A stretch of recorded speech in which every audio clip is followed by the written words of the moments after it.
All right, guys, so this is a story that should be way bigger than it is. USC announced that valedictorian Asna Tabassum's commencement speech has been canceled, stating it was necessary to maintain the safety of our campus and students. Quote, "I'm surprised that my own university has abandoned me." Now, why does this matter? Let me show you this. Incredible story. USC offers a minor in resistance to genocide.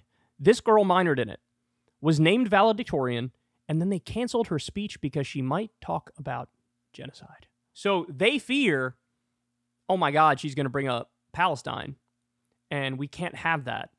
Cancel her. Censor her. Ban her. Even though she earned that spot as valedictorian, we can't have politically incorrect speech here calling out Israel, so just axe it. This is what's happening. So I'll give you some more on this. The Office of the Provost sent an email Monday to the student body announcing that the valedictorian will not be speaking at this year's graduation. Andrew T. Guzman, the provost and senior vice president for academic affairs, said the decision was based on maintaining campus security and safety. In the email, the valedictorian Asna Tabassum said in a public statement later Monday she feels the university abandoned her. So in other words, they're saying, look, this is about security. She's saying, okay, well, provide me security, but I still want to speak. Don't abandon me. Quote, "This decision is not only necessary to maintain the safety of our campus and students, but is consistent with the fundamental legal obligation, including the expectations of federal regulators, that universities act to protect students and keep our campus community safe," said Guzman in the message to the USC community. The decision was made after days of complaints from students, alumni, and others who viewed the valedictorian social media activity as anti-Semitic. Oh, so that's what this is really about. That's what this is really about. The safety thing is the way they try to spin it. The reality is there was criticism from other people saying, how dare she? She's an anti-Semite. She criticized Israel. Unacceptable. Don't allow her to speak. Quote, "Anti-Muslim and anti-Palestinian voices have subjected me to a campaign of racist hatred because of my uncompromising belief in human rights for all. I was hoping to use my commencement speech to inspire my classmates with a message of hope. By canceling my speech, USC is only caving to fear and rewarding hatred," Tabassum said in her two-page statement. Guzman said the decision was made primarily out of concerns for on-campus safety. Quote, "The intensity of feelings, fueled by both social media and the ongoing conflict in the Middle East, has grown to include many voices outside of USC and has escalated to the point of creating substantial risks relating to security and disruption at commencement. We cannot ignore the fact that similar risks have led to harassment and even violence at other campuses." In the statement, Tabassum wrote that she met with the Office of the Provost Sunday to express her own concerns about safety at commencement, to which they responded, "The university had the resources to take appropriate safety measures for my valedictory speech, but that they would not be doing so since increased security protections is not what the university wants to present as an image."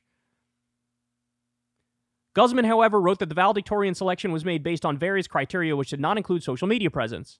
In the letter to the community, based on these faculty recommendations, I made the final decision. The university had previously announced Tabassum as valedictorian on April 4th in an academic honors convocation. In her Instagram biography, Tabassum links to a pro-Palestine landing page that reads in part, "Learn about what's happening in Palestine and how to help." Some students took to social media to express their opposition to her as their valedictorian due to the language on the landing page. The website states, "Zionism is a racist settler colonial ideology that advocates for a Jewish ethno-state built on Palestinian land." Yeah, that's just factual. Student groups and other on-campus clubs, such as Chabad and Trojans for Israel, called for the reconsideration of the valedictorian. Okay, you guys see what happened here, right? What happened here is there was a Zionist freakout. There was a targeted campaign of outrage directed at her and directed at the school. And they said, I guess they either made threats or implied threats or were so outraged and aggressive that it sort of bullied the school into basically taking back her speech, even though the valedictorian is supposed to give a speech. And here's where we are. So yet again, I'm going to ask the question I always ask. Where are the free speech warriors? Guys, I remember a very similar set of facts when Milo Yiannopoulos was going to various colleges and universities and giving speeches, right? Milo Yiannopoulos would show up. He's a provocateur.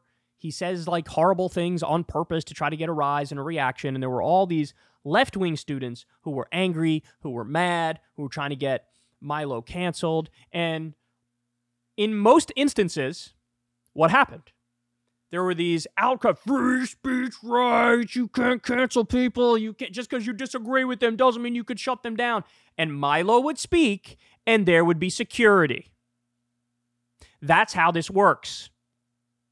And by the way, at the time, I'm sure I took some shit from people because I came out and said, I hate Milo Yiannopoulos. I think he's an asshole. I think he is a provocateur. I think he's a piece of shit. I think his ideology is horrific. I think he's wrong about almost everything. But you know what? Let him speak. Let him speak. Let Ann Coulter speak. Let Ben Shapiro speak on these college campuses. If anything, don't give them what they want, right? Don't boost their profile because then they get to play the victim. And effectively, they ended up being able to give the speech. So they weren't victims. In this instance, they actually canceled the speech. And they canceled the speech, let's be clear, because she minored in opposition to genocide and was probably going to bring up her opposition to genocide.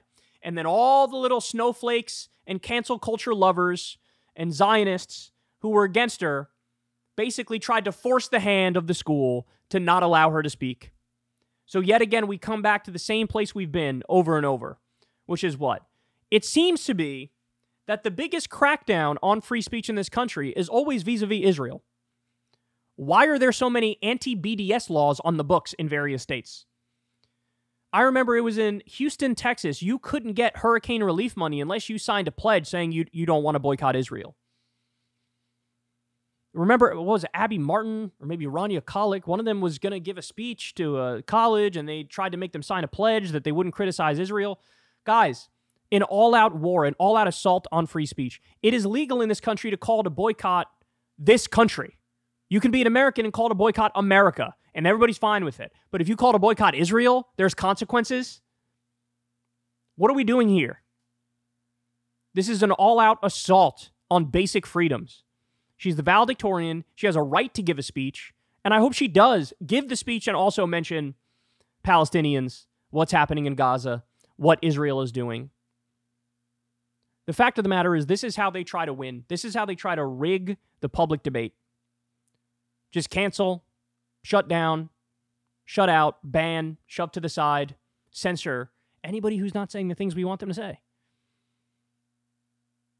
These are all politically incorrect facts she might bring up. Things that make Israel look bad and barbaric and savage and theocratic and like an ethno-state. She might bring up all the carpet bombings of babies and the demolitions of every school in Gaza and the bombing of the hospitals, and she might bring all that up. We can't risk that. And something, safety. Okay, look, if safety is the issue, provide safety. Provide safety. Don't cancel her. Don't censor her. Don't ban her because she happens to be right about the number one moral issue of our time. By the way, is this going to work in the other direction too? So if you have a pro-Israel person who's going to give a speech, will they then be canceled? Will they then be banned? Will they be censored? Is that what will happen? Or will they let them speak? Gee, I don't know. I wonder what would happen in that scenario. No, because if you were to ban them, what would they say? You're an anti-Semite. Free speech, let them talk. Even if you don't agree with them, let them talk. See how the game is rigged? It reminds me of that media analysis. Remember, I think The Intercept did it. They looked at all the language from all the major media outlets talking about when there's violence done against Palestinians versus violence against Israelis. When it's violence against Israelis, it's all emotive language. Horrific, slaughter, massacre, things like that. When it's violence against Palestinian civilians, it's neutral, passive language, not at all emotive. There was a blast that led to X number of casualties, right? Well, who did the blast? Sounds to me like a massacre. Sounds to me like a slaughter.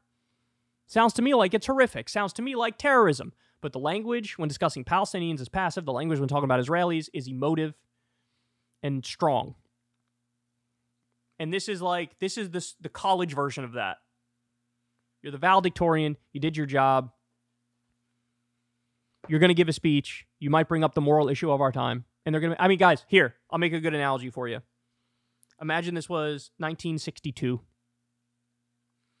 and a valedictorian was going to give a speech. And they majored in, like, civil rights or something like that. And they're going to get up and talk about how we need to pass the Voting Rights Bill and the Civil Rights Act. We need to do that. We need equality under the law in this country. We need to end segregation and all that stuff. Matt, and then look, people are making violent threats because this person is going to bring up equal rights. They're making violent threats. We care about everybody's security, so we have to not allow you to speak.